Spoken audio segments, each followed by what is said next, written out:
and everyone, and welcome to today's webinar, Light Up Your Holiday Marketing, Ask Us Anything. Thank you so much for joining us today. The holiday season is in full swing, and with only a few weeks left, it's time to really get in front of shoppers and supporters so that you can end the year on a high note. So if you're still not sure what to do for your holiday marketing, maybe you need some help crafting the right message, or any other marketing question, that's what we're doing today. Today's webinar is all about your questions, and so we're going to be starting with the questions that were submitted on the registration form, and also questions that come up along the way for some live Q&A. So what we've done today is we had a wide variety of holiday marketing questions come in, and so we've grouped them into a few categories that we're going to go through. We're going to start by talking about some more general holiday questions that were submitted. These are more along the lines of marketing tips and strategies overall. We've got lots of questions about email marketing and using it to capture attention and sales and donations this season. Also, some questions came in about list growth, so we're also going to be addressing those. We also had some questions come in about social media, so we'll be addressing that third, how to create great content on social media and generate more leads. And as some of you already know, we've launched some SMS tools in Constant Contact this year, and so we've had a lot of questions come in about using SMS in general, and also questions about the Constant Contact SMS tools. So we'll be talking about that towards the end of the session as well. Now, before we get into the details, allow me to more formally introduce myself and our guests for today. My name is Stephanie French, and I'm the Senior Producer for Webinars here at Constant Contact. I'm well-versed in email and digital marketing tools, and I'm very happy to introduce our guests for today. First up, we've got Dave Charest. He's the Director of Small Business Success here at Constant Contact. If you want to hop on and say a quick hello. Hello, everyone. Hi, Steph. Happy to have you here again, Dave. We also have David Fisher. He is the founder for Solutions for Growth, which is a full-service marketing agency. They offer a wide variety of marketing services, and they're a certified solution provider of Constant Contact. And so that means they manage email marketing and newsletters for a large number of clients. And David actually joined us earlier in the year for a webinar on SEO. So I know he has a wide variety of knowledge in a lot of different areas of marketing. If you want to hop on, David. Thrilled to be here, and thank you for allowing us to participate.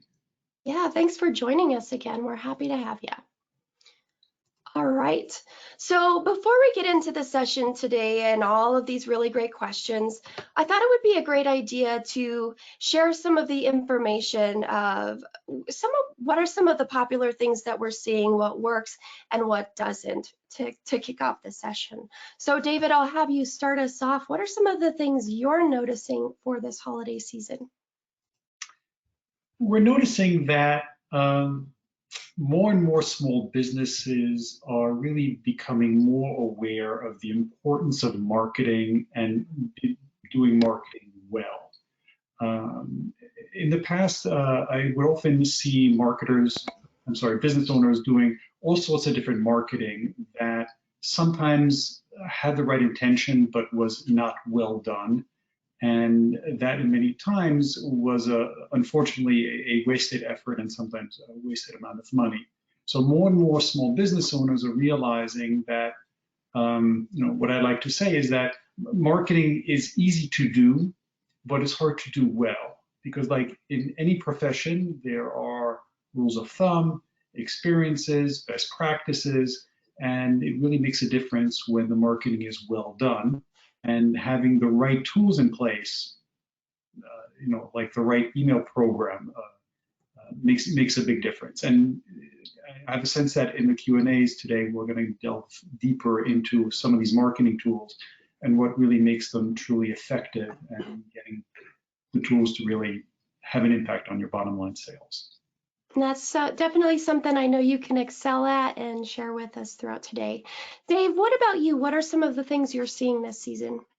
So I think this is an interesting year, right? There's a lot kind of going on in the world. as you might imagine. And I think there's lots of, we've had issues in terms of like inflation, and people are concerned about a recession in the new year and all of that. And one of the things I've noticed, at least in my inbox, and I try to stay subscribed to a lot of different things, right? To have different things to kind of look at and see what people are doing, and then, share that information with people on things like this. And actually this year felt a little bit, compared to other years, there seemed to be a little desperation involved. And so now I hope, you joining us here today, I hope everything is going well with your business, and I hope things are going as you hope they would.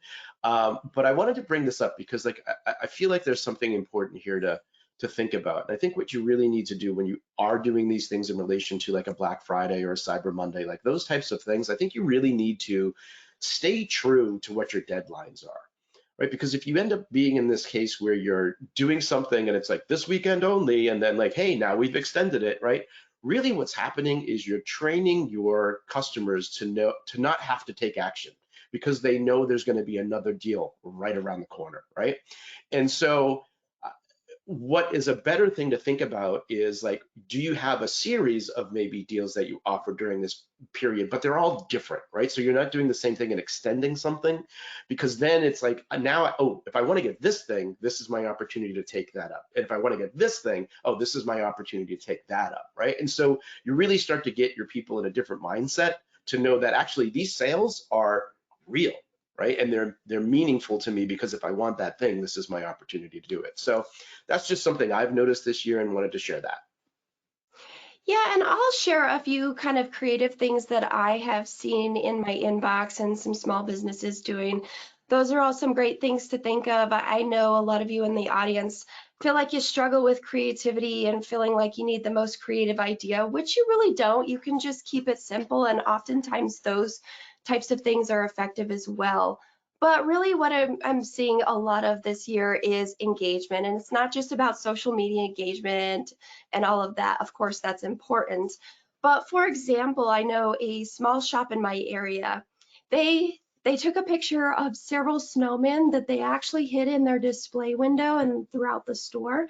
And what was cool is that if someone came in on a specific day and they found all of those snowmen, you got a discount.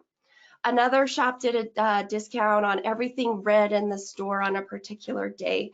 So what are some things like that that you can do to build engagement and excitement, whether it's online or offline? Those are really specific to retail, but what are the things that you can look at and even take and apply to whether you've got a service business, whether you're in B2B or anything like that? Can you take the concept of what some of these small business owners have done, maybe hiding the snowman in an email campaign or in some social media posts? But there's a lot of things that you can do for different types of businesses, no matter what type of business or organization you have. So I think that's a good way to kick us off. Let's go ahead and start getting through all of these really specific questions that have come in. So let's start with Esmeralda. How do I sell when I'm not a salesperson? And David, maybe I'll start with you here. The word salesperson sometimes has a negative connotation, but the reality is that if you are a business owner, you are in sales and marketing.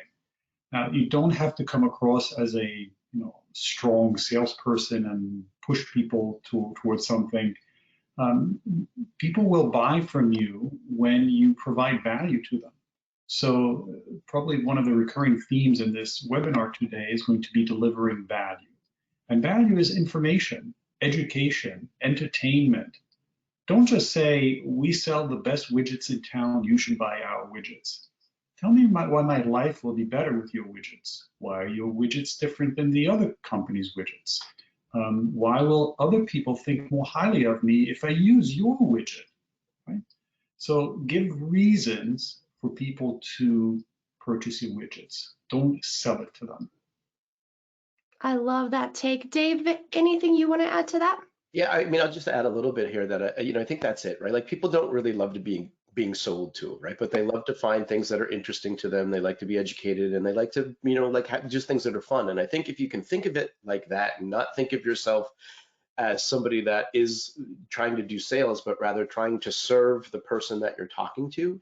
And as David said, right, provide that value. And I know value is kind of like this nebulous word, right? Like it, but we have to use it because it's pertinent to like your business and the people that you're talking to. And so it could be different, you know, all around, but it's like thinking about that, like what are the things that will provide something to somebody, you know, highlight a piece of information maybe they didn't know so that they can learn more and maybe know about something they didn't know about it, but also be educated enough to come to the conclusion that, you know what, hey, this is the thing I want to get because this is the thing that's going to meet my needs. And I think if you start thinking a bit more like that versus, you know, of course, when you say sales, right, the first image you kind of go to is like, you know, buy this now, buy, right? And like, that's not what we're talking about here, right? Like, look, it's always about, you know, people do business with people they know, like, and trust. And so think more about how can you do those things to help people know, like, and trust you so that when you do ask them to buy, you don't have to beat them over the head with it. They're more ready and primed to do that. I love all of that, you know, really making sure you're helpful, providing value. And I especially love your point there about switching the idea of the mindset of not really being a salesperson, but you're there to help people with the product you have. And that's really what can differentiate you from being a salesperson, even if your product or service is the exact same thing as a competitor down the street. So great there. So I see we have Akeem and a few others asking, they want to know how to be able to drive more business using constant contact tools. David, I'll start with you. Oh, how much time do I have? No, kidding aside. Look, one of the main goals as a business owner is to remind the market that you exist. Nobody wakes up every morning thinking about your business. So your job as a business owner is to raise your hand and say, hey, I am so-and-so, this is my business, and this is what I have to offer. This is how I entertain you. This is how your life will be better when you buy our products.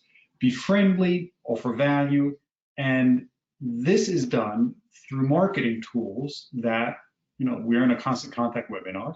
So clearly email marketing, SMS, social media, surveys, events.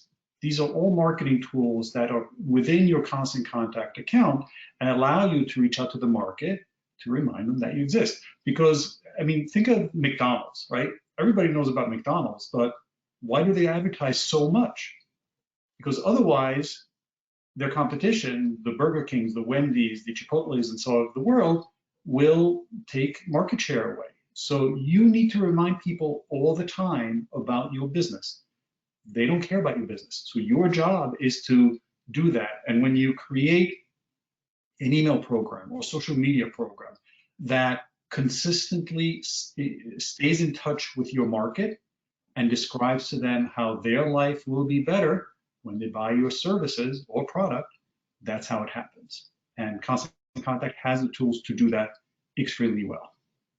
Yeah, definitely. We have a suite of digital marketing tools, all that you mentioned, surveys, automation, and more to what you added. Dave, what about you? Anything you want to add to this question? Yeah, I would just say, ultimately, I mentioned a little earlier about this idea of know, like, and trust. And when I think of the channels that you have available to you, as David mentioned, right, you have social, you have email, you have text, right, and along with those things that Constant Contact offers, I view it as it's really about bringing people closer to you. And when you think about social, right, that's kind of like the big playground, so to speak, right? Like everybody's out there, and then like you're trying to, that's like something that you don't control, but people are loosely connected to you.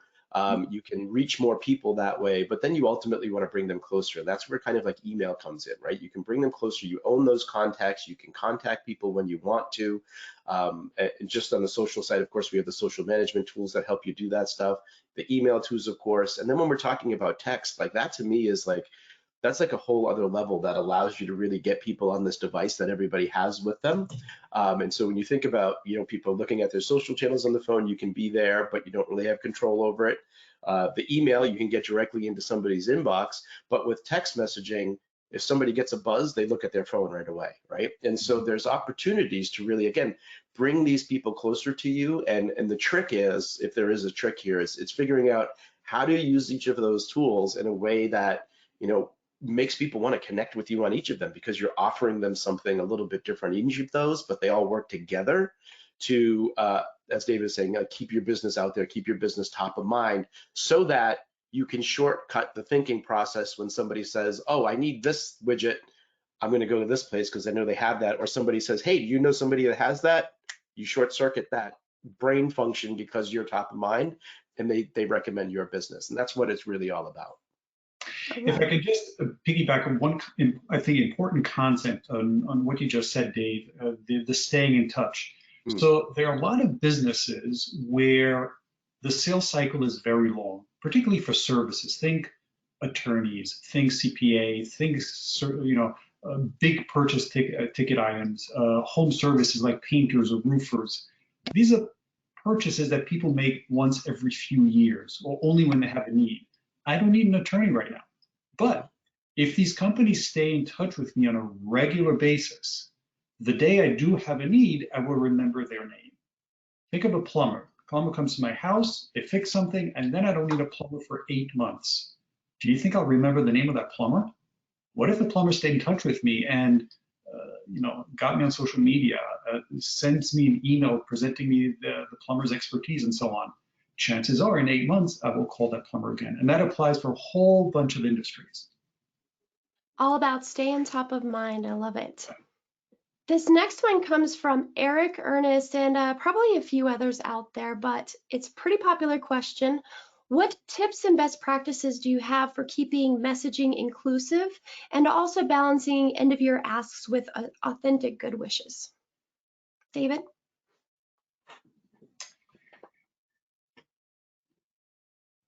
The inclusivity is important, and it's an aspect that's becoming more and more apparent, and that is that when we're talking about holiday messaging, you may want to be more aware and sensitive to the fact that not everybody celebrates the same holiday as you do.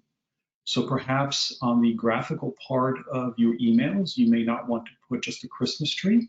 You may just want to put a holiday scene, snow, and if your neck of the woods there's no snow, so some other thing that is more neutral and recognizes the fact that we are a big country with a lot of people, and it may not be wise to focus just on one particular segment that celebrates one particular holiday. In terms of ask and balancing the holiday message, my sense is that you've been doing marketing all year, and it would be appropriate to send just a holiday message. You don't have to say, and please buy my widgets or my service. A sincere holiday message. Think about putting a video, a 30-second video of yourself as the business owner. After all, you are the business if you're the sole owner in a small business. And if it's a heartfelt message of good wishes for the end of the year and good things to everybody, that will go a long way. First of all, video and email has an enormous click rate, and it allows you to become more human. And that email will be opened and watched more carefully. And it's just a way for you to stand apart, not only from other small business owners, but one huge benefit that you have as a small business owner is that you have something called your authentic self. People like to do business with people they like. And with that 30-second video where you're wishing people happy holidays, you are becoming more likable. And you don't have to ask them to buy anything in that video. And you'll see that that likability will have an impact in the long term on your sales. Couldn't agree more. Dave, anything you would like to add to that? Just something. So, on the inclusivity side, and I think this kind of goes for both of these things, right? There's something to consistency, and so one, making sure that that's like part of your process, right? So like oftentimes we think of those things as kind of like the last minute, like tactic, like, oh no, we've got to use a different image, we've got to do a different thing, and so you want to think about what are the ways that you just make that part of your everyday processes, so it doesn't become like an afterthought. So if that's where you're trying to go with that. And I think the other thing on just the balancing act is, again, consistency, because there is no balancing act if, like, I've gotten a bunch of messages this year from businesses I haven't heard from all year long. right? And so Mhm. there is no balance there. It's just them asking me to buy something, right? And so, so if you're being consistent, to David's point, you can just say, hey, it's been great doing business with you there. We're glad you're here, like that type of thing at the end of the year or during a holiday. But it's through that consistency that one, again, keeps your business top of mind more frequently, as you're hearing us say here today. But then it also frees you up to not have to have every message be a buy this, or being able to share different things, because you're having that, you're actually having a more truer relationship with your customers than just when you need something you reach out, right? And so I think that's the big key is, particularly as we move into the new year, really you should be thinking about, like, what am I doing all year long so I'm staying in touch and top of mind with people.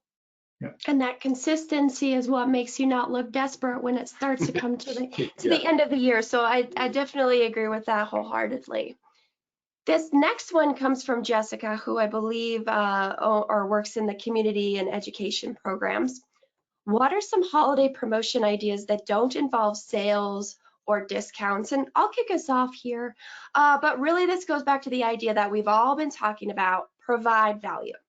So Jessica, for you especially, maybe you work with kids, but maybe there's some craft ideas or some steps for a craft that you can do with the kids to keep them busy. They're getting out of school and they're going to be sitting around not doing a whole lot. What can you do to help save parents so that not everybody's running around like a chicken with their head cut off and losing their mind? But also maybe you're providing value with providing your favorite holiday cookie recipe or your holiday ham, or cooking a turkey or something like that. Or for those of you in the service world, I love the whole idea of guides. Maybe if you're working with kids and families, of course, a guide to enjoying family time in the snow in your area, some sort of activities that your family could do together. If you're in the marketing or services world, I love the ideas of marketing guides and checklists. Maybe if you're in the financial planning, the whole idea could be about a checklist or a guide that helps people get their ducks in a row to end their personal year on a high note, or maybe their business year and taxes on a high note. What are some things they want to think about? David, what about you? What ideas do you have? Uh, Sales and discounts and promotions don't necessarily work with a community education program or with other services, for example. So look, we are a marketing agency. We don't have sales. We don't have promotions. We don't offer, buy 3 websites, get 1 free. It just doesn't work that way, right?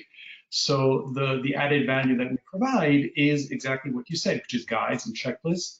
And in fact, at the end of this webinar, there's the opportunity to get a free checklist called the Essential Email Marketing Checklist.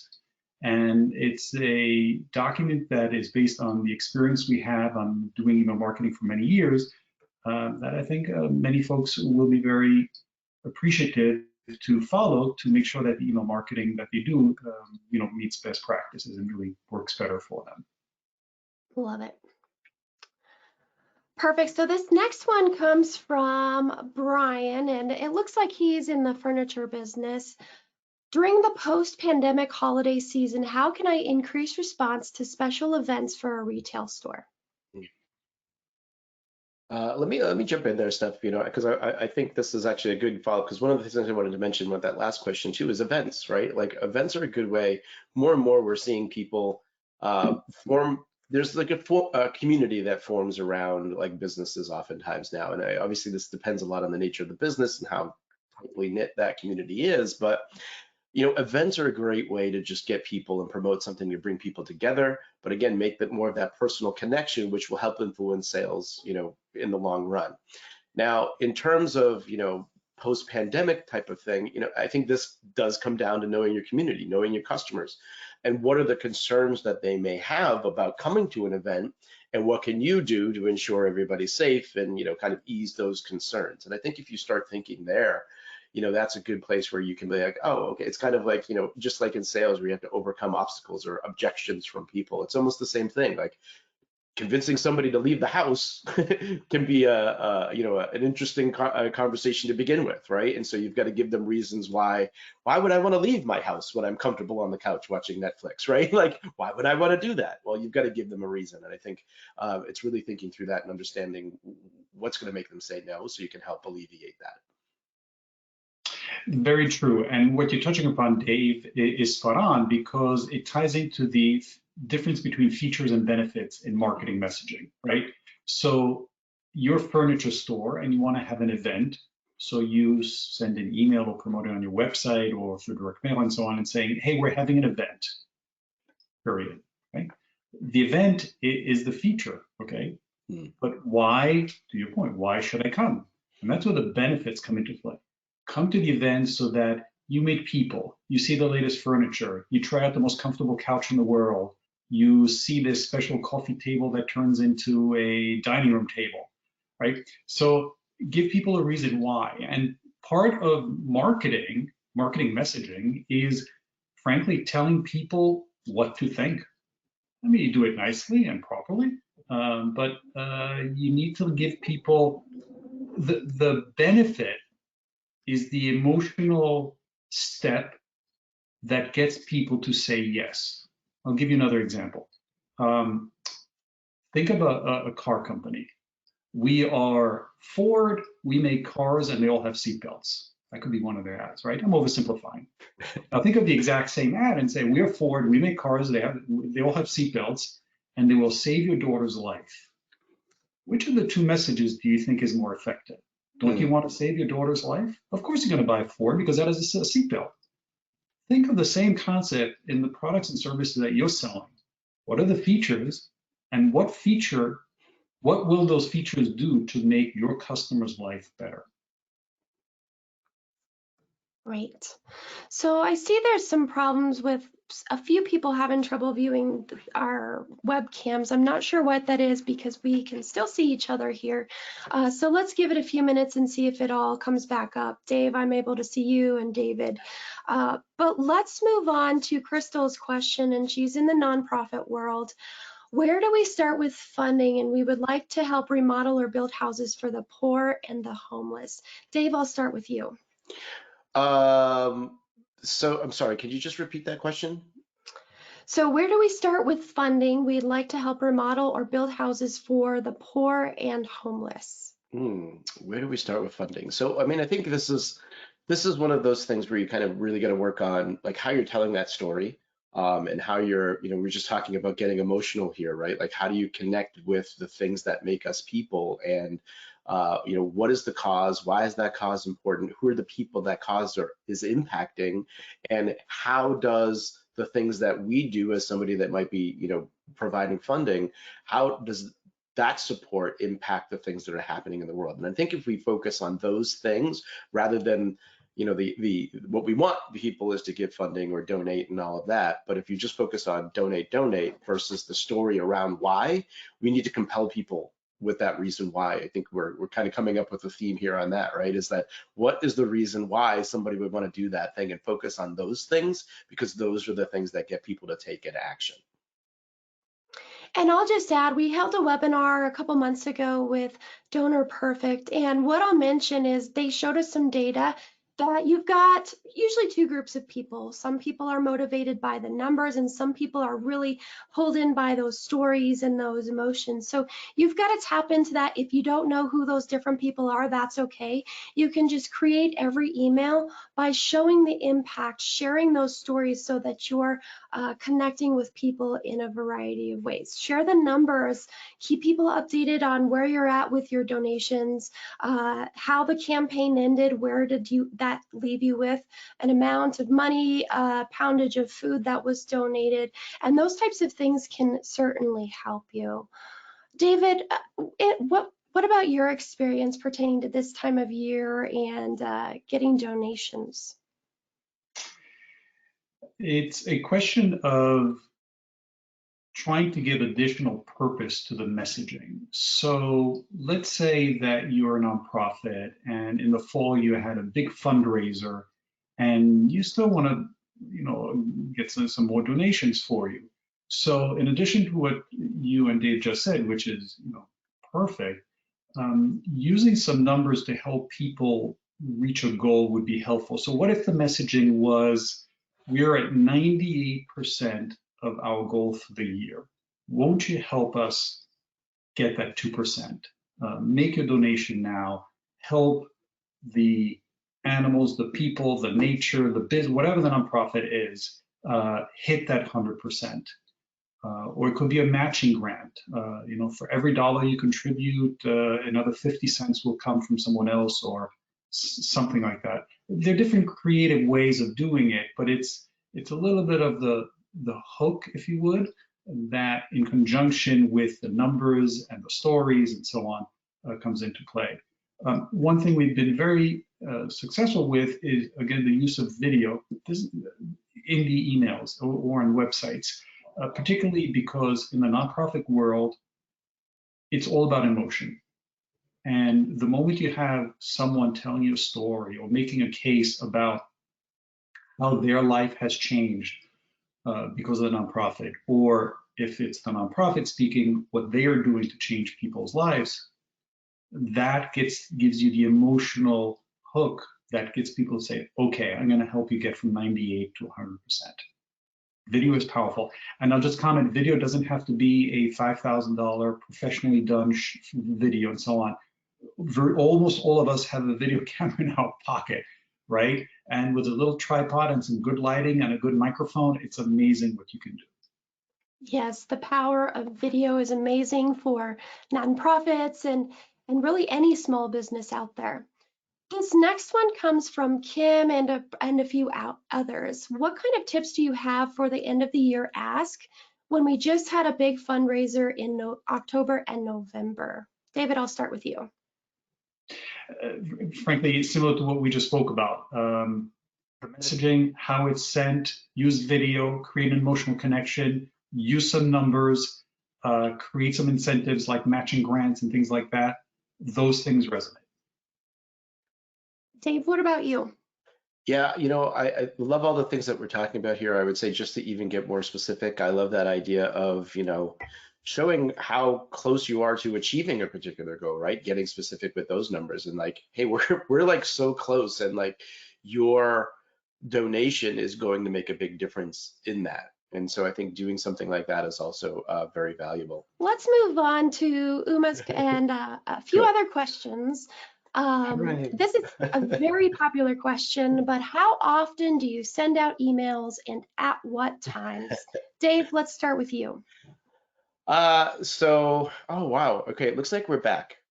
We've gone away now once you've stopped sharing that screen. So maybe we just put up a thing. Yeah, sorry everyone. Don't know what's going on with that or why that's doing that, but I think if you're watching, you can actually adjust, because there's really nothing on the slide to look at, but you can adjust the screen so you can see more of us versus the slide. So sorry about that. Anyway, to answer your question, how often to send? So this is one of those questions that is got one of those very unsatisfactory answers, right? That it's like, it depends. And I think it depends on a lot of things. It depends on the nature of your business, one. I think it also depends on the expectations that you're setting with people. And so let me give you a couple examples there of what I mean. So nature of your business, right? So do I need an email every day from the corner store? Probably not.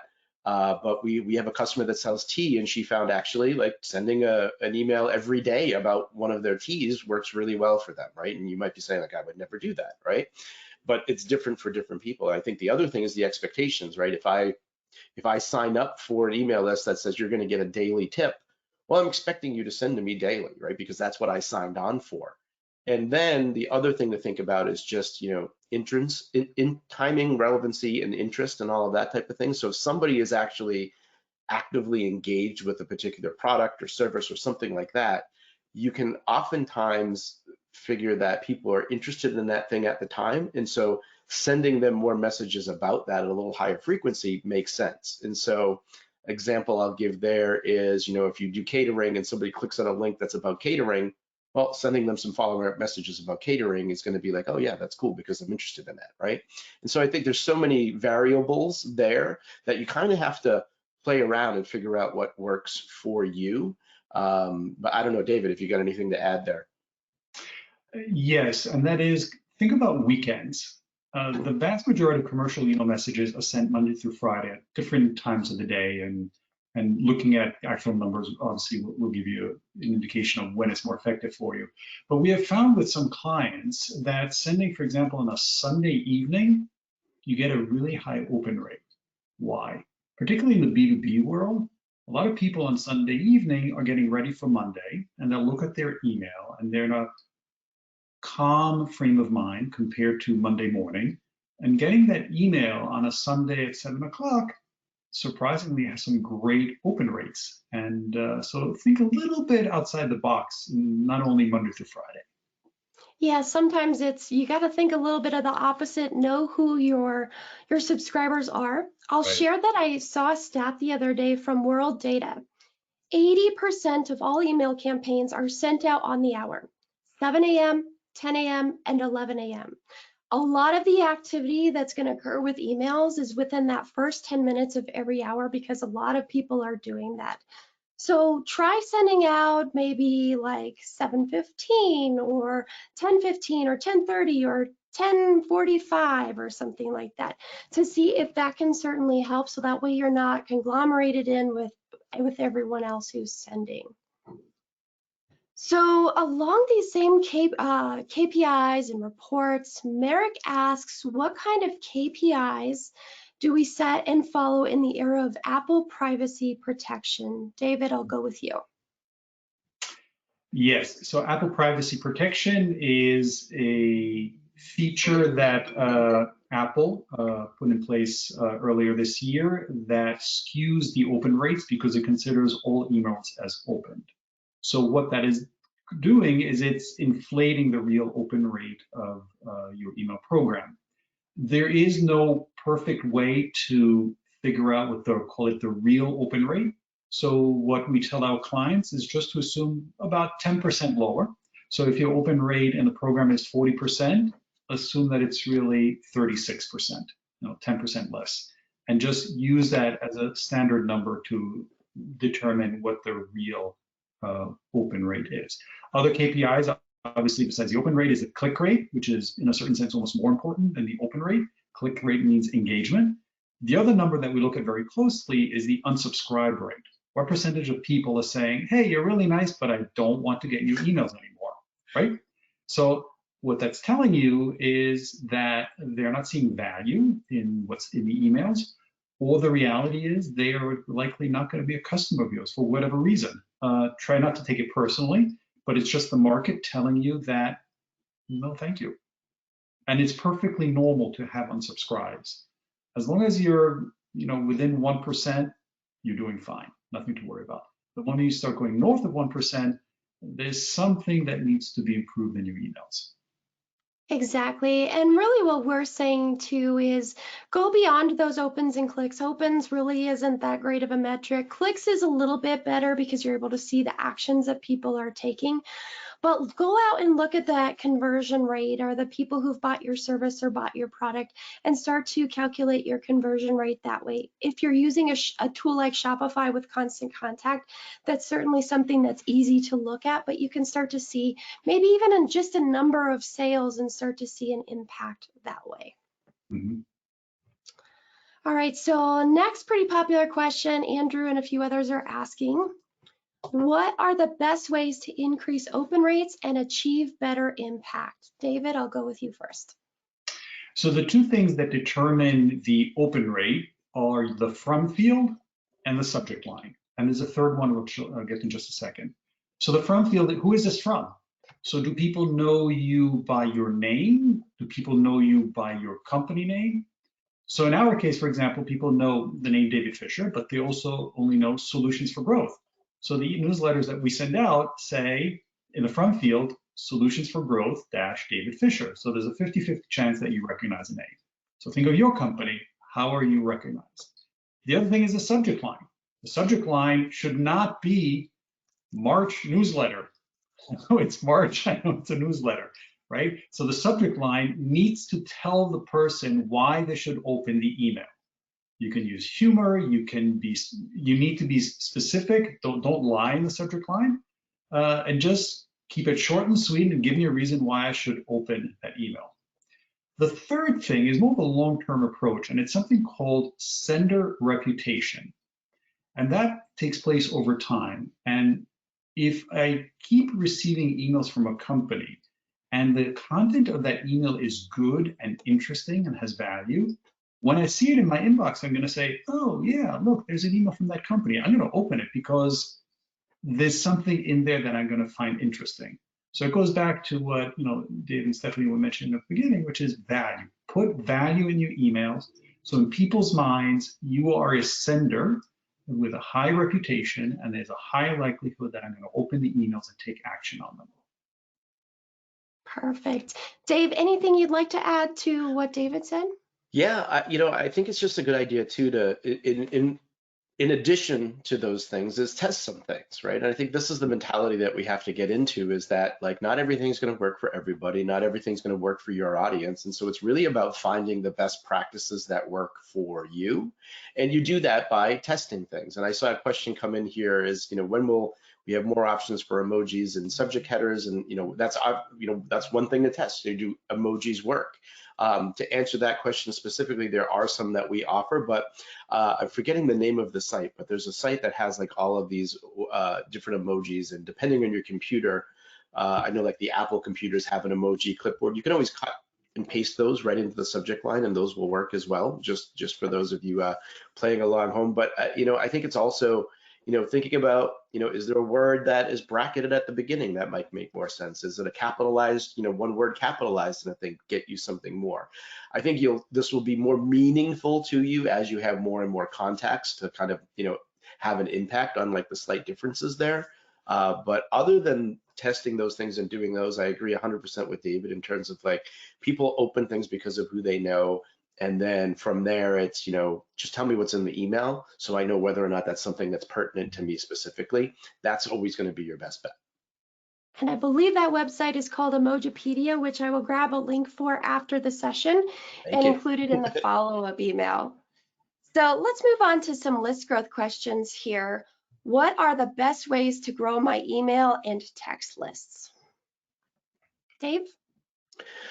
The big thing here, I think, is, you're going to make it a priority. I think oftentimes it's kind of like a secondary thing, and if it happens, it happens. But as with anything in life, I think you'll find, particularly as a business owner, what you focus on is the thing that gets done. And so if you make that a priority and thing that you want to do, you'll find more opportunities to use the tools available to you, thinking about the places that you can get people to sign up, whether that's your whatever it is in terms of tools that we offer on your website, all those types of things. I think the other big thing, aside from like the technical aspects of it, making it a focus, is really think about how you can collaborate with other complementary businesses, whether they're local or if you're an online business. Like, this is a highly underused tactic. But if you think about this, right? If you know another business that has a list of people, and I'm not saying share lists with people, but what I'm saying is how can you collaborate with them so that there's a message from you to their list, or you're involved in their newsletter and vice versa. You've already got people that are interested from hearing from people. That's a complementary business that might be in the local area. You're reaching a good group of people that may want to sign up for your list, right? Or take advantage of an offer or something like that. I think that's highly underused and a great way to get people on your list and just reach more targeted people too, I think is really good. Dave, what advice would you add? Or David, I should say. Just as an example, let's say you're a retail store, having a special event with one of the stores along the street that sells wine. So have a wine and cheese party at the store that sells clothing, right? Yeah. Or if you're an attorney, join forces with a CPA and have a presentation about trust and estates. I don't know, but it benefits both companies. The other thing is ask people for email addresses. If you're a store, put a raffle box on the counter with a sign that says, enter your email address to win a $50 gift card. You'll be amazed how many email addresses are going to be put in that raffle box. On your website, create an offer for a discount, a piece of information, a special video in return for an email address. Think of an email address as an asset of your business. An email address allows you to communicate with people who show an interest in your business. That email address has value to it. Your email list is probably one of the biggest valuable assets of your company, because those are the people who are most likely going to buy from you and talk about your business to other people and refer business to you. So work on that email list, grow the email list. It can only help your business. That's why email is so powerful, is because it's something that you own. So this next one comes from Isabel, who feels like they're struggling with creativity and they want to know how to generate more leads through social media. Well, you can use a marketing agency. Kidding aside, that's a smart question, because social media has become a little bit more challenging to use lately, simply because there are so many people on there. Again, give people a reason to engage with you.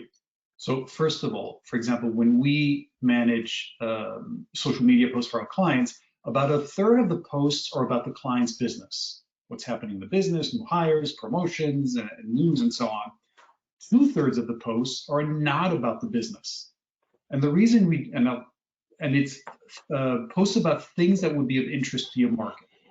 And the reason we have this 1/3, 2/3 ratio is that if you only talk about yourself and how great you are, people are going to walk away. Think if we met at an event and I just started blabbering at you as how great I am and how great our marketing agency is and blah, blah, blah. Within 20 seconds, you're going to have to refresh your drink, right? But if we have a real conversation where we talk about things we have in common, pastimes, family, sports, things that create a human connection, then we have a conversation and we both become more likable. Remember, I spoke about likable earlier, to each other. So don't only talk about yourself on social media. The engagement rate, the like, comment, and share will be very, very low. When you start sharing things that people find of interest, and those become more shareable, and that's where the magic happens on social media, because if I like, comment, or share a post, then all of my friends will see that I engage with that post from that company.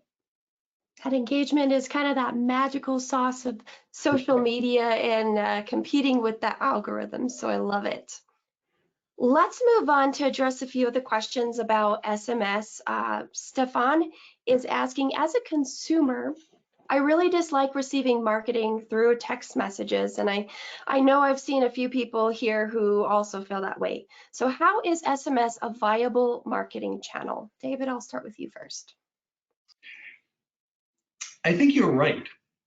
A lot of people don't like texting. However, in marketing, there's a really important concept, and that is that most people will ignore your message, but some will appreciate it.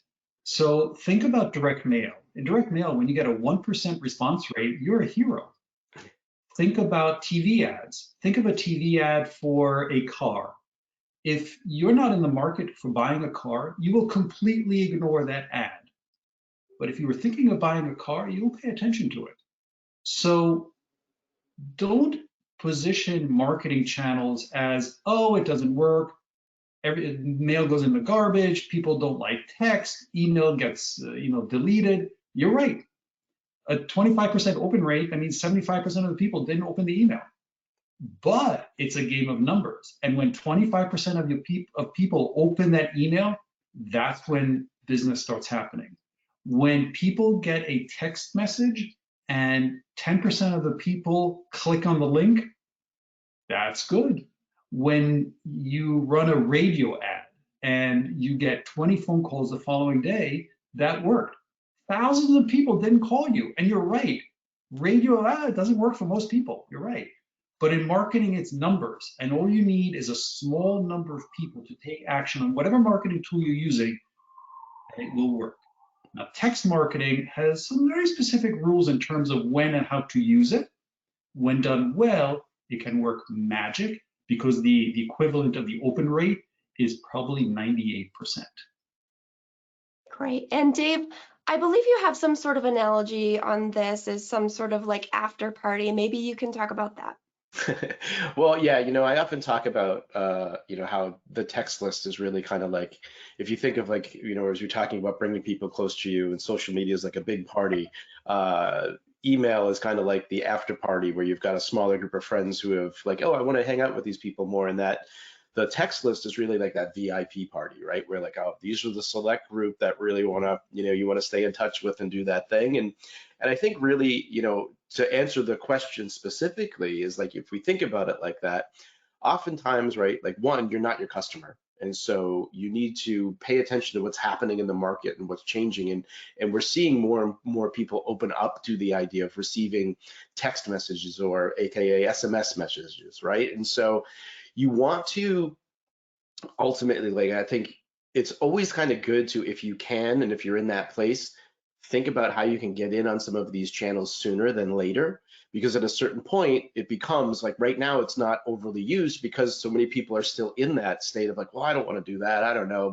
But people are asking for it in terms of like the consumer side, right? And so if you're in early, you kind of get in there and hopefully you don't get to this point where now people are sick of it and they don't want it, right? But you're in early, but you're also using it. And I would say you always think about how do you use this in a way to create another great experience for someone. And if you're doing that and you're thinking of it that way versus like, how is this just another way that I can bug someone? Well, what do you think is going to get you better results, right? And so think about how you use it in a way that would be good for the people receiving it and treating them and creating this great experience for them. And you're going to see that work better for you as well. Right. And I know several people were asking about how they can use it for their business, which I know we've got a really great blog post on using SMS. Holly, the term SMS is actually what we're referring to as texting. So we'll have Dallas, who's helping behind the scenes, share a link to the blog post. Lots of great information on there on how it's a viable channel, lots of examples that you can take there as well. So I know we also had Sunny and a few others asking about how the text tools in Constant Contact works. So I would like to play just a short little tutorial video on how that works. If for some reason it doesn't play on your screen, we've got a few issues here. We will share it out in the follow-up email as well. So let's go ahead and try it. Once you have a list of contacts that have opted in to receive text messages from you, you can get started creating your SMS campaign. In this short video, we'll show you how it all works. To begin, click Create and then select SMS. Click Edit next to the Create message block, and from there, you can start creating your campaign. The sender name can't be changed and should match the name you used when you registered for SMS campaigns. Next, add your campaign information in the box here. You can personalize it with your contact's first name and even add some emoji. Take a look at the character counter here to see how many characters your message can include. The opt-out message you see here is one of the universal templates that we created for all users to help you get up and running even faster. There are some other templates we created for when users reply stop, help, and why. When you're finished creating your text message, click Save. Once you click Save, you can then click Edit next to the Schedule message box and choose your recipient list. Then choose to either send now or schedule for a later date and time. Keep in mind that your SMS messages will not be sent during the quiet hours. Click Save when you're finished. Your text message is now scheduled and will be sent to your text message contacts. And that's how easy it is to send text messages with Constant Contact. So it looks like everything played well there. I'd like to go ahead and start to wrap up and get to a few of the live questions that came in.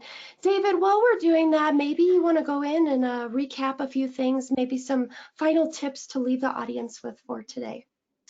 Sure. So don't wait till the last minute. Marketing is not something that you do in January and in December on July 4th. Marketing is something that takes place all the time. It's not when you have time. Remember, without marketing, nothing happens. You could have the best widget in the world, but if the world doesn't know about it, they're not going to buy it. Always think of delivering value to your market.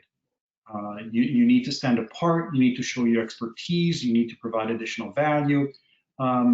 Think of, for example, when you have a new customer, for example, in the services businesses, send them a handwritten thank you note. You'll be amazed at the impact of that. And January is right around the corner. What are the 2 things you're going to do next year that are new for you in marketing that you know are going to have an impact for you? Think about the marketing tools that are available to you today: Google Ads, SEO, revamped website, email marketing, SMS, that's just social media, pay-per-click programs. There's a lot that can be done. And which of those are you going to start using next year? Some great points to think about there. So thank you so much for sharing all of that with us and being here today. So if you don't already have an account, we're here to help small businesses get big marketing results. We have a variety of tools, like we've mentioned throughout. Automation, email marketing is such a huge one, social media tools, digital ads, surveys, and so much more. And I also want to let you know that we have integrations with many of the tools you may already be using. If you're in the nonprofit world, Donor Perfect, Canva, Vimeo, we integrate with Facebook, Google Ads, and there are hundreds and hundreds more out there. So if you don't already have an account, I'd really encourage you to start a free trial. You can just go to constantcontact.com or click the link that Dallas will share in the chat window for us. And just a note, when we end the webinar today, a survey is going to pop up on your screen. We'd really love it if you take a minute or 2 to answer 2 simple questions. I know the platform was a little bit funky for some reason today, but it seemed like everything was recording and well for us. So David, I know you mentioned your email marketing checklist, and I'll let you tell us a little bit about that. Thank you. This is a document that will give you kind of a roadmap of what you need to do to make sure your email marketing works well. Whether your Constant Contact account is managed by yourself, or whether you want some professionals managing it for you. The essential email marketing list will talk about list management, design, what to put in the emails, and tips and tricks and ideas and suggestions about what will make your emails work better for you. As a full service marketing agency, we run the gamut of tools that small businesses need. So do click on the link that is going to be placed by Dallas now in the chat, or just copy the one that you see in the video. It's bit.ly with a Y / the essential email marketing checklist. And thank you, Dallas, for posting it. And hopefully this past hour has been very helpful for you. Awesome. So let's try to get through a few of these live questions here. Paul is wanting to know, how do I animate parts of my mailer? Do you have any advice you want to start with, David? I didn't catch the question. How do I animate parts of my mailer? How do I animate parts of the mailer? Yeah. So there is a tool called a GIF. Some people pronounce it GIF. And it's basically 3 images that rotate very quickly. And that's a quick way to animate an image on your mailer. It's a great eye catcher, and it gets people to slow down and look at your email. And we have a link to one of the GIF makers that I know we've talked about in the past on some of our webinars. So we'll share that in the chat window as well. It's the Easy GIF Maker that Dallas just posted. So next one comes from Kimberly. We are a church. How can we ask for more donations and grow our email list? Dave, do you want to start with that one? Sure. I think they're 2 different things, right? Like, I think you need to think of it as, when you have people, when you're having events, when you're doing things, as I mentioned earlier, right? Focusing, making sure you're letting people know about the list and why they would join that list. And so what are you going to provide people for signing up for that, right? And I think then if you focus on that value that you're going to provide people, that's also then it makes sense to be able to, on occasion, ask for donations within those emails as well. And so I think it's doing that. It's like, having why are we going to start this newsletter? What are we going to do? And letting people know about it and providing them something that people are going to be like, yeah, I want to get that. And then it makes sense to, in addition to those, ask for a donation from time to time. Mhm. Love it. So Danielle's got this really great question, who works in a retirement community. Are there any best practices for email marketing to seniors who may be less tech savvy? David? Yes, that's a smart question, and you're right. Your demographic has an impact. You know, if you're emailing young moms as opposed to senior people in a retirement community, your emails need to be different. Things that come to mind are make sure the font is large enough, at least 14 points. Don't assume that this demographic knows how to engage with an email. So if you have a call to action, create a very large button with, don't say just click here on the button, but put specifically what happens when the person clicks on the button. You know, click here to make a reservation. Click here to get this piece of information, whatever it is. Be very clear, very simple, and keep the layout of the email very simple and with plenty of white space, and make sure that the contrast, whether it's the font or the images or the colors and the borders, there's enough contrast there, because, you know, eyesight is not as good when you're 88 than when you're 18. So those are the first things that come to mind. And also give the option of a phone number. Some of that demographic does not enjoy doing things online. And if there's a very clear call to action that says, for any questions regarding any of this, please call one blah, blah, blah. And I think that market will be very grateful to be able to pick up the phone and talk to a human. I think that's a great point. I see we're at the top of the hour. I just want to see if we can address one more question here from Sunny. How long should you run a campaign before gathering enough information to see if it's worth relaunching? David, do you want to start there? I'm not really clear on the word relaunching, but with any marketing program, let me start by saying in marketing, there are no guarantees. So in any business or nonprofit, you need to try different marketing tools and modify existing marketing tools to see if they work. You run them for a while and you determine then if it works. And by work means, did you get more donations? Did you get more sales? Did you get more people on your email list? Did people come to the event? Whatever the goal of that marketing campaign and tool is, it needs to be measurable. The nice thing about digital marketing is it's eminently measurable. But then the bottom line is, how many dollars did this contribute to you? And each business is different, each campaign is different. So you just need to make an assessment of, what did this marketing program do for me? And make sure that when you are running things, that there's a way to track it. It could be a promotion code, it could be a sign-up list, just something so you can track back to the original campaign and say, hey, I put this time, effort, and money into this campaign, and I got X out of it. Am I happy? Am I unhappy? Should I redo it? Do I need to tweak things? And that's how you determine whether you're going to do it again or not. I love that point of kind of keeping track of everything. We held a webinar a couple months ago that was, basically all around this whole premise of testing what works for your business. So I definitely think all of that is important. You've got to test different things. And if you're going to try rerunning something that you thought was successful again, you'll have that baseline to kind of compare it to, so that you can determine if what you did actually worked, or if it was just like a timing thing, because we all know the holidays and things like that can throw things for a loop, or even current events that are happening in the world, like the World Cup or anything like that. Maybe during that specific time, your email didn't perform as well, but would it perform even better if you had sent maybe on a different day of the week, aside from the events that are happening? So I do see we're past the top of the hour, and so Dave and David, I want to thank you both for being here and contributing to the conversation. We answered lots of great questions. For those of you in the audience, thank you so much for submitting your questions and participating with us today.